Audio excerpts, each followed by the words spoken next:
See how that goes.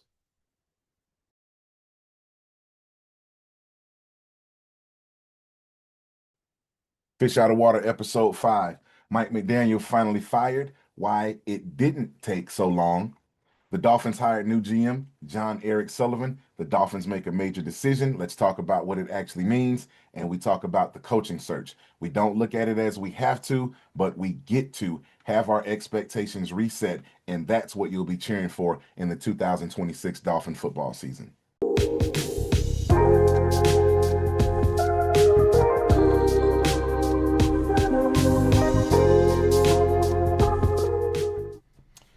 And we're back. Welcome to the Fish Out of Water Show. This your boy Homer J. Dolphin in the flesh. And as you can see, we done came up around here. We done made it to the big time. You know what I'm talking about? Well, we're moving on up to the east side, to a deluxe apartment. We trying to get on that level. Hold on, I'm about to blow the whole thing. Let me put on this hat for the U one time, man, because them boys gonna show out tomorrow night. If you are not a Hurricane fan and you are a Dolphin fan, I feel for you, man. This football season was absolutely horrendous. You got no national championship to look for, but it sucks to be you. You get it? No? All right, well, this ain't the Fish and Cane podcast show, but that's coming in the future. Fish and Cane, get it? Fish and Cane? No. Anyway, listen, we're trying to get on that level, man, but it's all because of you. Just keep on watching and pass the word along, and if you're new here, click that subscribe button, kick back, and that's where you're supposed to be right now. So let's move that over. We're just going to say the format evolves and the philosophy does not, okay? And let's get right into this. So first things first, Mike McDaniel has finally, thankfully, been relieved of his head coaching duties. Thank you, football god. And officially been made a Rooney Rule compliant interviewee. Okay, so why didn't it take so long? Because they didn't know they were going to fire him. 7-10 finish. That's the second consecutive season where the team missed the playoffs.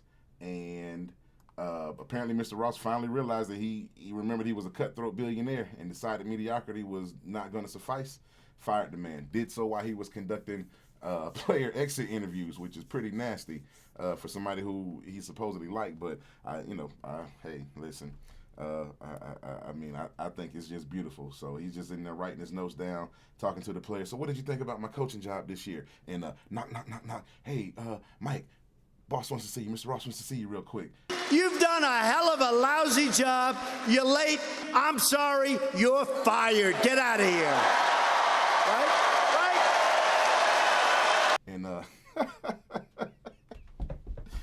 it's not hard to figure out what happened, man. During the interview process, the general managers that they interviewed, somewhere along the line, they figured out that none of the candidates that they interviewed gave them the impression that they wanted to keep Mike McDaniel. So as they got closer to making a decision on who they wanted to hire for the GM, it just kind of lined up. They didn't fire the man because Harbaugh got fired from the Ravens. All of that stuff just kind of let go. So, and FYI, Harbaugh was never coming here. I know a lot of y'all wanted him, but no.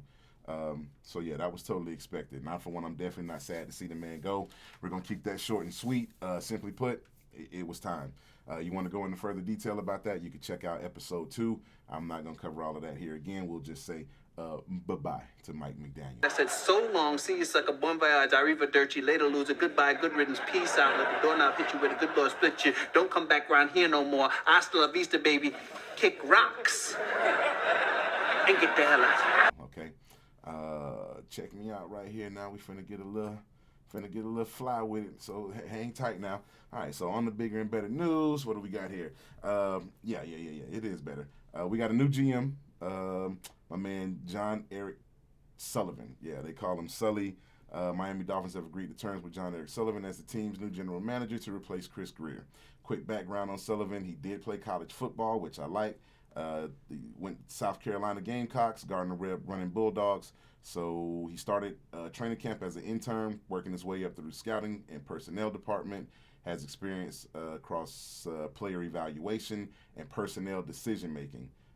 That's big because that tells you that he helped shape some of those roster builds. And 22 years with Green Bay, moved on to vice president of player personnel. So he's got the experience. He's qualified. There's a lot of other good points about him, but they're all synonymous. So I did like the tidbit. Hold on. Let's get a little fly with it right here. Hold on. Let's get a little fly with it. Let me see here. Let's go to Dolphins agree to terms with Jon Eric Sullivan. There was a quote here. Shout out to the Dolphins. Yeah, this is the Dolphins website here. Where is that quote at? You have to bear with me here. It's still new. It's all new. Hold on. The tidbit was that he has loose connections to Florida. He's a loose legacy. His dad was born in Miami, Jerry Sullivan, and Jerry Sullivan was also Dolphins wide receiver coach back in 2004. So like I said, he's a loose legacy. He got ties to the city. He didn't grow up in South Carolina. He grew up in South Carolina, did not grow up in South Florida. All right, so the Packers have not changed their philosophy. You know what kind of team they are. They've been the same kind of team for decades. And that's ever, not forever, but ever. Now, you know, for a long time, you take the 4 off that. It's a system of evaluation put in place by old school Packer GM Ron Wolf, carried all the way down his tree to Jon Eric Sullivan. I'm not finna keep calling him Jon Eric, so we're gonna have to call him Jess or Jay Easy, something like that. That'll depend. There it is, Jay Easy. That'll depend on the initial appearances, early roster moves that he makes. He got to earn his nickname from me, so we'll see. Shout out to Adam Stites from DolphinWireUSAToday.com. The article that he wrote on how Eric Sullivan reportedly rolled over. Okay, that's the one that we're looking for. So he says one story in particular encapsulated the whole thing. I can't see what y'all see, but I see something different. The young exec was the first Packers scout on Jordan Love and became Love's biggest advocate as the 2020 draft drew closer. Dolphins liked that part of it. I'm sure they did. But as much as the evaluation, they liked Sullivan's vision and conviction. And the Packers resolved in making the call for the long term that wouldn't necessarily help them for the short term and could rankle Aaron Rodgers. And they did. Love was the Packers' first-round pick in the 2020 NFL Draft, took over as the team started 3 years later in 2023. In his 3 seasons at the Reign, Green Bay has reached the postseason every time. Love has 80 touchdown passes with 28 interceptions. And just for the record, you know who else like Jordan Love?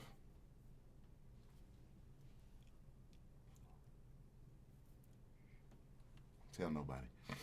All right, so there's a general consensus around the league that, it puts him in a good framework, respected, process-driven. He comes from a winning culture, detail-oriented. He's a team builder. That is, I'm sorry, I'm still working on it. Here we go. That is shout out to Travis Wingfield at the MiamiDolphins.com site. It's, there's glowing reports about him, so it's useful for context for how you individually want to view the hire, but, let's talk about what actually matters, okay? It's strictly the facts of the matter because that's what we do here at the Fish Out of Water Show. Okay, so he's got the Green Bay pedigree. He's disciplined, and he's supposed to build for the long term. None of this is negative, right? So it doesn't answer Miami's real problems either. So here's the question that you should be asking. What do all of his credentials mean for his tolerance towards the roster reset? Okay?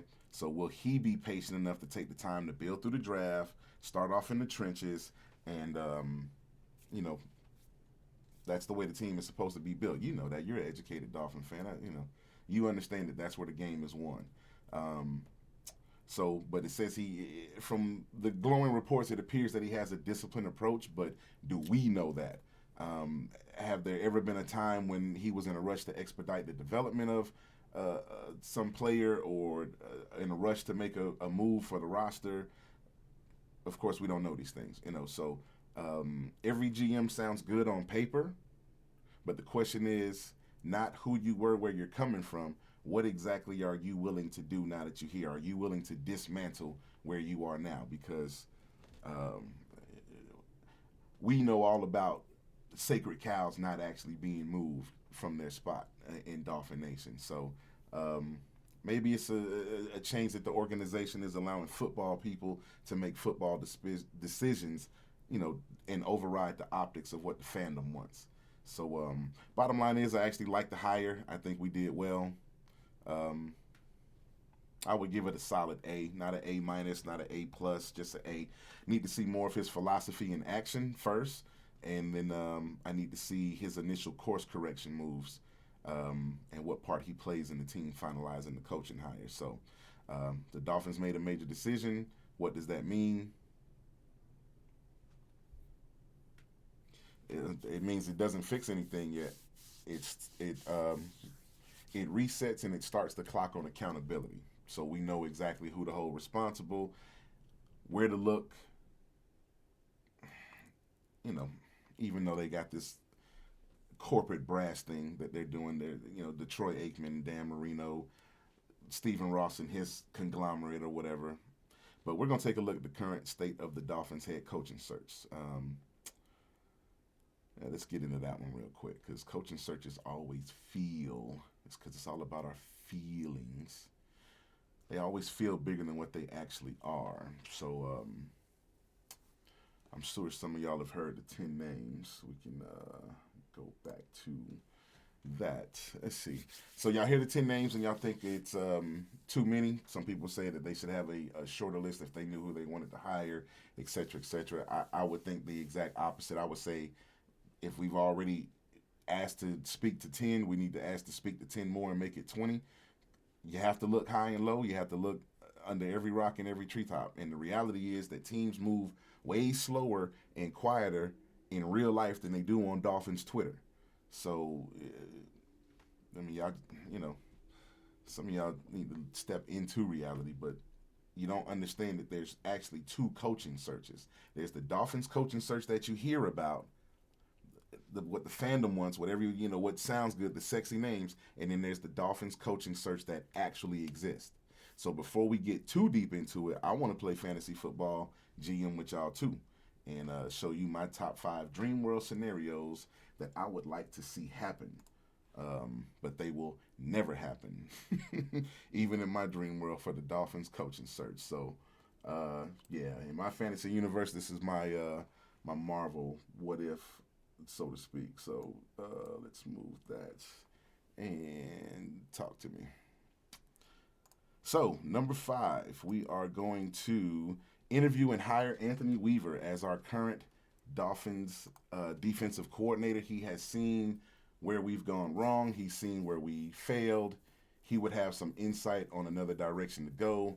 He comes off of the Jesse Minter. Now, he's not off the Jesse Minter tree, but he runs that same type of system that Harbaugh ran up in Baltimore. I mean, that's why he's being looked at as the defensive coordinator. So at the very least, he should get a interview, and I'll explain that to you why I think, because he is a particular fit, and he does fall into a certain mold. Number 4, if the Packers were to fire Matt LaFleur or make him available for trade, I would definitely give up a draft pick. I don't know, maybe a third round pick to get him. And I would agree with my man Dante Collinelli from SI.com. He said that he posed the question, what player are you going to get in the 3rd round that's going to be a better player than LaFleur is going to be a coach? And the answer was he ain't going to find it. So if they were willing to let him go or make him available for trade, because last time I checked, it's a bunch of news coming in. Last time I checked, they had not agreed to an extension with LaFleur. Number 3, I would call up Dan Rooney and them boys and Taz Davis and call up Bitchberg and tell him, listen, I'll trade you for Mike Tomlin. Mike, you would have to convince Mike to still coach. I don't know if his fire's burned out. I don't think that's it. I think them Pittsburgh people just wore him out because, Pennsylvania people, you know how Pennsylvania people could be. You know, search your feelings. You know it to be true. But yeah, Mike Tomlin we passed on him the first time that we interviewed him. Here it is. You got a chance to come full circle and maybe get him in the fold. So I would like to see that happen. Number 2, we would hire Chris Shula, and he brings in his grandfather's legacy. I mean, shoot, he hires his dad and his uncle to help him coach his grandfather's team. As crazy as that sounds, that one might not be as far-fetched as you would think. Call me crazy if you want to, but he's a first-time head coach. he might run into the same problems that Brian Flores ran into, to where he can't necessarily put together a staff. But anyway, Ross likes to hire the first-time hot commodity, the up-and-comer. So if he's willing to step up to the pressure and drop the big Harrys on the table, that's the kind of fearless coach that I would take. I would want him. So, I wouldn't have a problem with them hiring Chris Shula.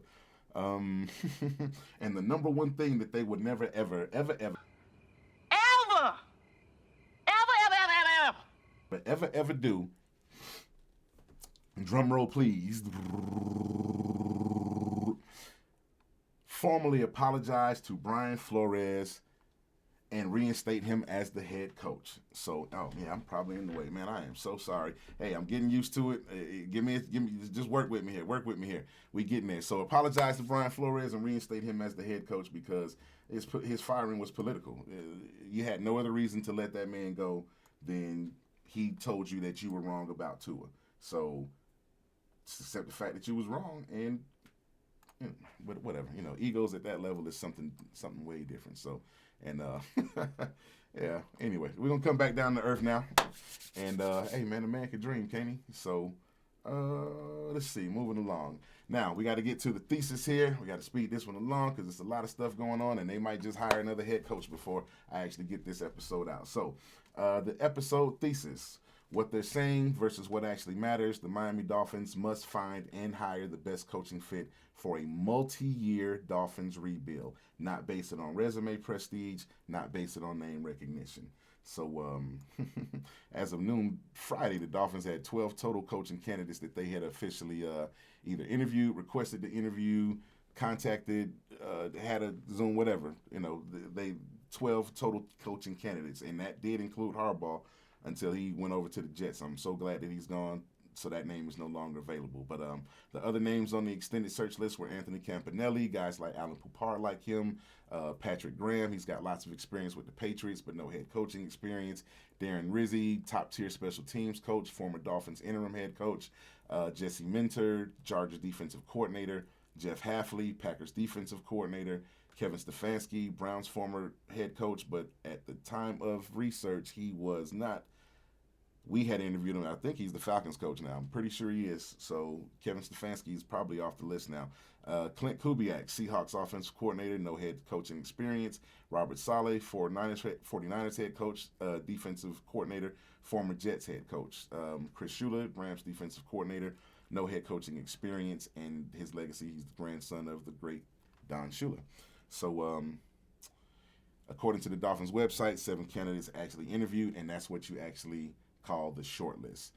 All the other candidates' names are just that. They're just names. Some of y'all out there in the fandom want Gruden. Some of y'all want McCarthy.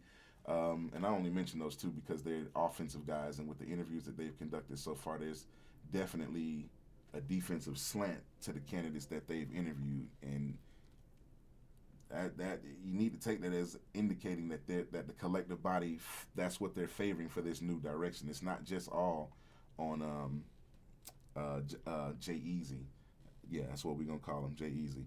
Just there's too many cooks in the pot, and I think that that's a problem as far as me. But whatever.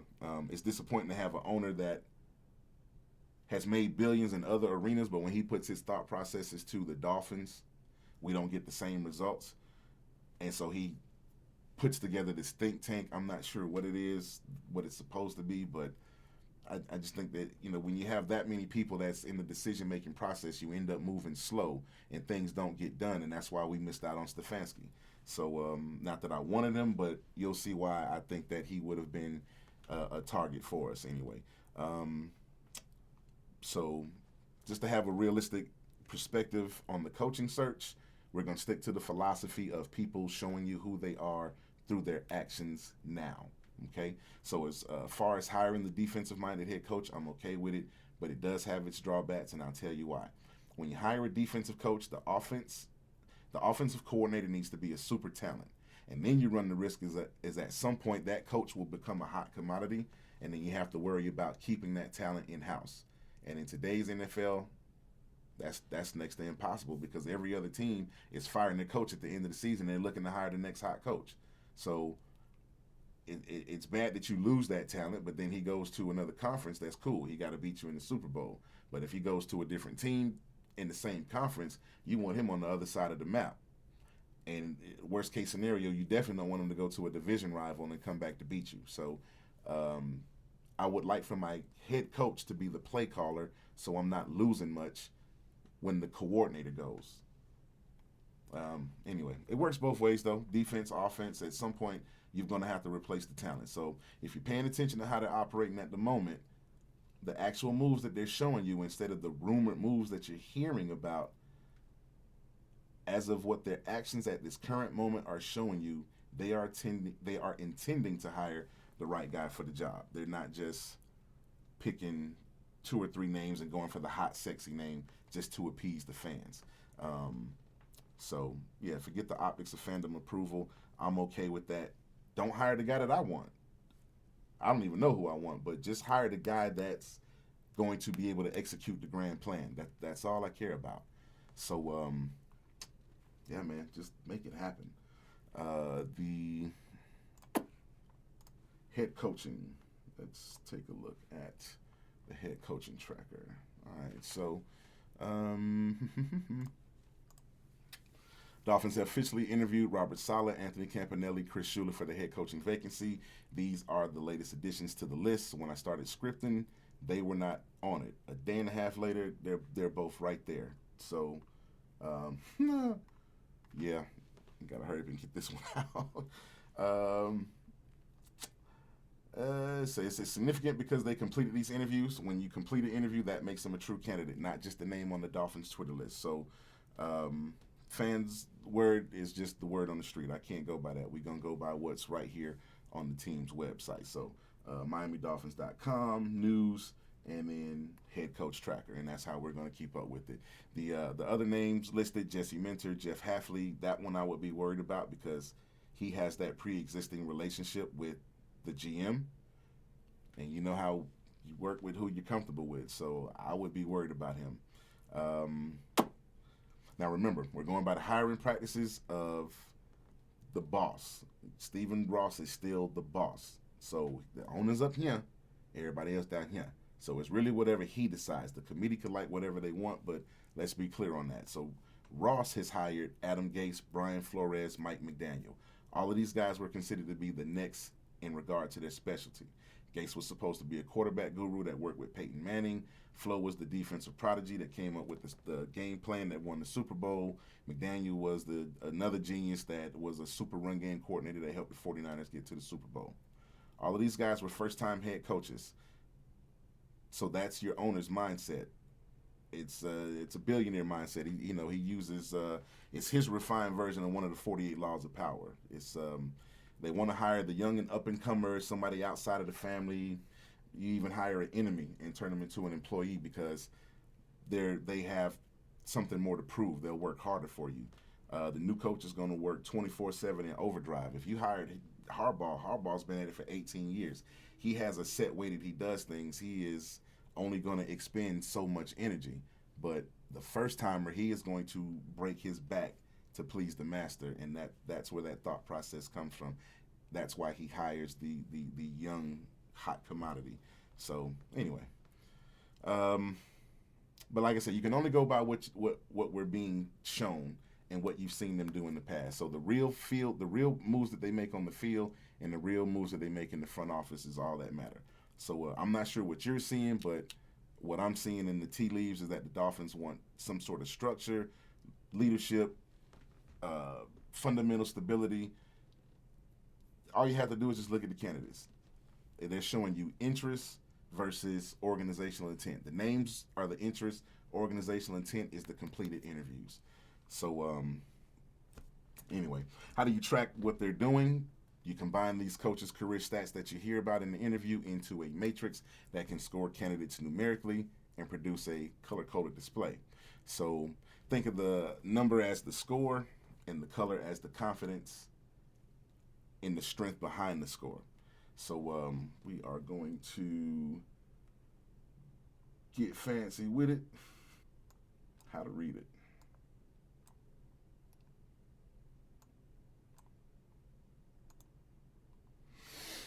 right, so each category scored 0 to 5. 5 is an ideal fit.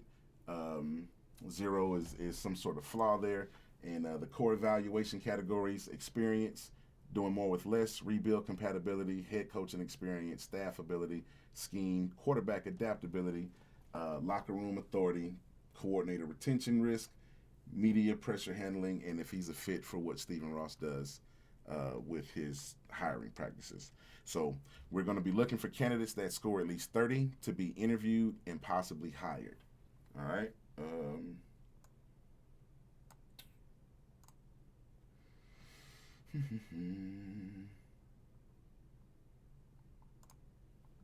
right, let's get to it. All right, so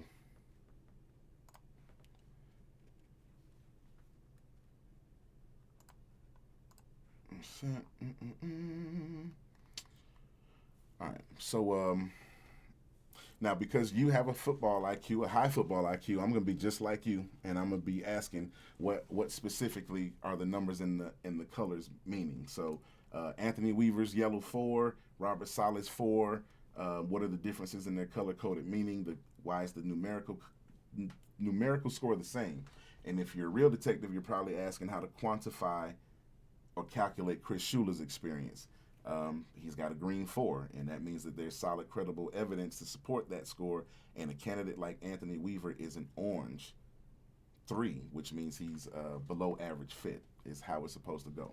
So this gets to the logic and the integrity of the matrix, and I'm going to tell you what the colors mean, independent from the color first, and then 2, why the same number can have different colors. Okay, so 2 coaches can both be a 4, but one earned it through repetition, and the other one earned it through projection. All right, so the same number does not equal the same resume. The color is what reveals the resume quality. So doing it like this keeps you from saying that all 4s are created equal, and we already know everything's not created equal. So that's how you do that. Let me see. Okay, so take a look at Weaver's yellow 4, right? And then you take a look at Robert Saleh's for doing more with less at the top. Okay, so it's not just 4 because he was green because he was with the Jets. It's because he was there for multiple seasons. He consistently competed. His defenses were competitive, even though he had below average quarterback play. And he's going to have to answer for why they picked Zach Wilson. We can't forget about that. Decimated with injuries, offensive instability, and he still had some success there. So that's proof that he can win ugly, he can keep the team disciplined, and he can squeeze production out of flawed rosters. What do we have coming into Miami? We're going to have to win ugly if we win at all. We're going to have to be disciplined because of the South Florida lifestyle, and you're going to have to squeeze production out of lesser talented rosters. He's shown you that he can do it before. So that translates his doing more with less as documented and repeatable. He didn't win a Super Bowl, but you consider the skill set would stick with him. He can do it again. So you look at Weaver's yellow 4. Now, the numbers are the same, but his resume shows that he's had strong defensive results. He's clearly got leadership traits, and he's got respect from his players in the locker room. But he's never been the final decision maker. He's never had to manage the game. He doesn't shape the roster on a week-to-week basis, and he's never had to put a staff together. So that's why his doing more with less is seen more as potential and schematic as opposed to being organizational.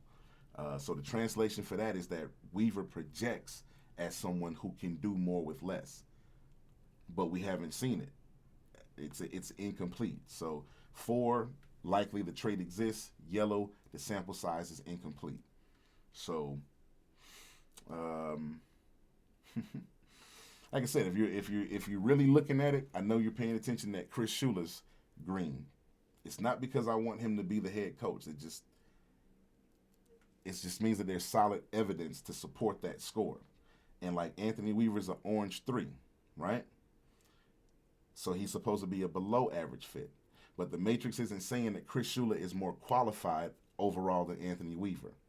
It's saying that Shula scores higher in one very specific lane, And that's the head coaching pathway credibility as defined by the way that the Dolphins have historically done their hiring. The league precedent of always wanting to hire the next hot thing. And then it's not about the on-field resume, but again, the Matrix is not saying that Shula has proven himself to be a head coaching success. It's saying that there is a league-validated Miami Dolphins compatible pathway that supports him being protected long enough to grow. Yeah, that was a mouthful right there. But the Matrix does answer how confident are we that this score will translate given the Dolphins' success, Dolphins' ownership tendencies, and the league behavior. So direct lineage, he comes off of the, not because he's from Shula, but he comes off the Shanahan, McVay, LaFleur, O'Connell, Zach Taylor. He comes off of that coaching tree.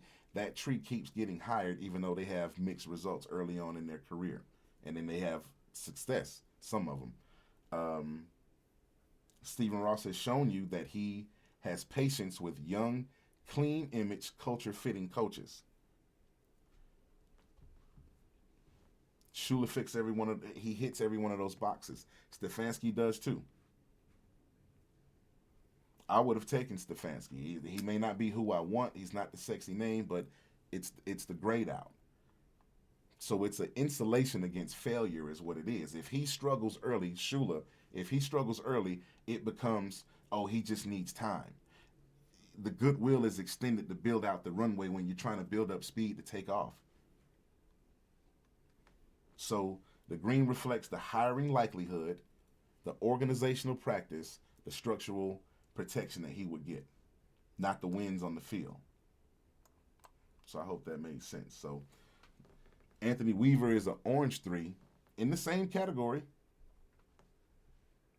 It's his football resume is stronger, but the Matrix penalizes him on translation risk, not ability.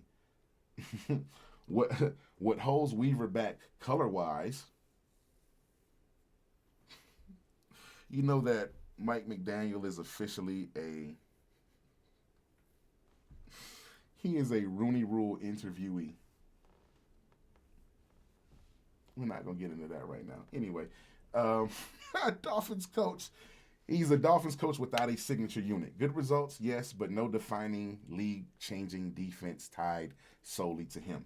He didn't lead the league in pressures like Brian Flores did. He didn't lead the league in sacks in third and getting off the field in third down like Brian Flores did. But him being a coordinator, now being hired as the head coach, means that his offensive coordinator is going to have to be a special talent. And then that's where it becomes a problem because he's probably going to get poached. And the Dolphins have already failed that cycle multiple times. So that's why Anthony Weaver is a risk of the hire. So there's a lower ownership probability for defensive coaches. Historically, they get shorter leashes, they get faster blame cycles, and especially if they're not getting immediate wins. Look at Raheem Morris. I guarantee you Stefanski gets 4 years to get the Falcons turned around where Raheem Morris got let go in 2. And that's what that's part of what his lawsuit is about. And the league would be smart to let him get hired. The Steelers, Raiders, hire him as a head coach because I guarantee you it takes some of the power out of his lawsuit. But you know, I'm sure they got $1 million lawyers that have already told him that, and they're much smarter than me. Okay, so the orange on Anthony Weaver. Let me get back to this. It's a higher execution pressure that he has. He has a lower margin for error, and there's less historical installation. He doesn't have the Shula last name. So the real question that a educated Dolphin fan should be asking about the coaching search is, who amongst these candidates is most likely to survive and succeed inside of this specific Miami Dolphins organization? Not the Cleveland Browns, not the Falcons, the Dolphins. This isn't about who's smarter or who's tougher. It isn't about who the Dolphins are. This is about who they're going to support the right way. Does that make sense? And history tells us that they protect young, legacy-friendly hires far more than defensive grinders who need everything to go right for them. So that's why Shula is a safer organizational bet and Weaver is a tougher execution bet. And you as a Dolphin fan, when you're just throwing out names, that's the tension that you as a fan really need to understand about the coaching search. Anyway, that's going to do it for me, man. I got to get up out of here before somebody gets hired as the next head coach of the Miami Dolphins before I get this printed. So I'll check back with you on the second round of interviews. Just in case some names get added, I can plug them into the matrix. I will continue to evaluate and plug their numbers and see if they're a good fit. And then hopefully we see the Miami Dolphins make the correct hire for this particular franchise, okay, and its fan base. So I'm going to get up out of here. Homer J. Dolphin, Fish Out of Water Show. Click like and subscribe, man. I hope you learned something here today. And we'll see you next time. Be easy out there. Go Canes.